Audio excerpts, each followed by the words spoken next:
Hey guys, welcome to the 51st C# tutorial that I'm making for the new Boston. And in this tutorial, I'm going to be showing you how to use the split method and the two-character array method. So all you're going to need for this tutorial is a button. Once you have that on your form, just double-click on it. So here we have this string called names, and inside of this name string you have 6 names. And each name is separated by a semicolon.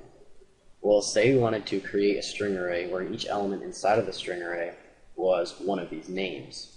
Well, there are a few different ways we could do this, but the easiest way is to use the split method.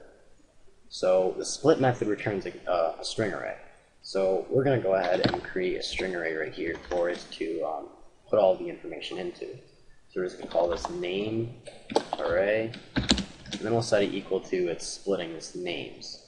So we're just going to do names dot split, and the split method will read until it finds a character that you want it to split at. So it will read these, and since our character that's separating each one of these is a semicolon, we're just going to put semicolon right here. We'll do semicolon. And what it will do is it will read until it finds a semicolon. And when it finds that semicolon, it will stop reading, and then it will put it into this string array right here.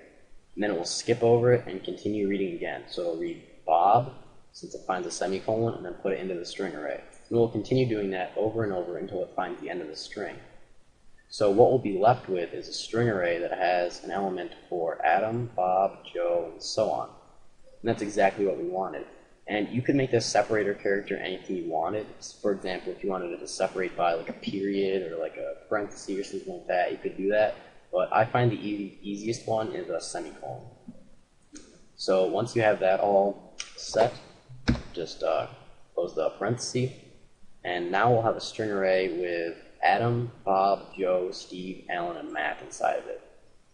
So now we're just going to use a for each statement to loop through this name array and make sure that it works. So it's going to be for each string name in this name array right here, and then we're just going to print it out into a message box.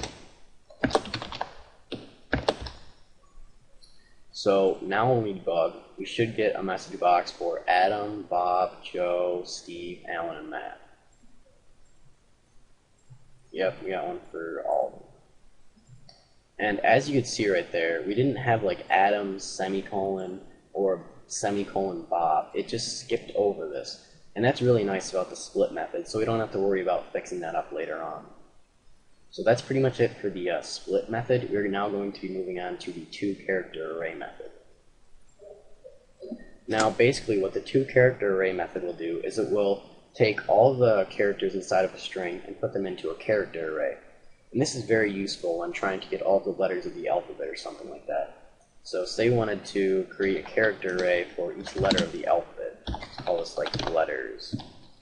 Well, we could, or we'd have to do this. We'd have to do and create an element for each one of the characters, which is very time consuming. So what we could do instead is use the two-character array method. So we're just going to go up here and create a string called letters. And we'll set this equal to all the letters of the alphabet, just like A, B, C, D, E, F, G, and so on. Now we can use the two-character array method to convert this string right here into a character array.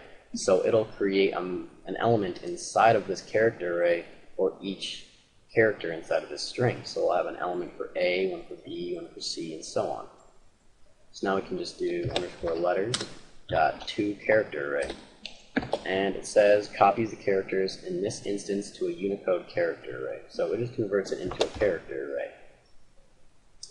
And now we'll just use a for each statement to loop through this character array and make sure that it works.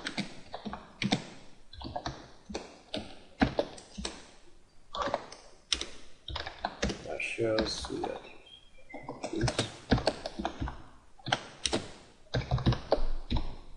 Alright, so now we should get a message box for A, for B, for C, and so on.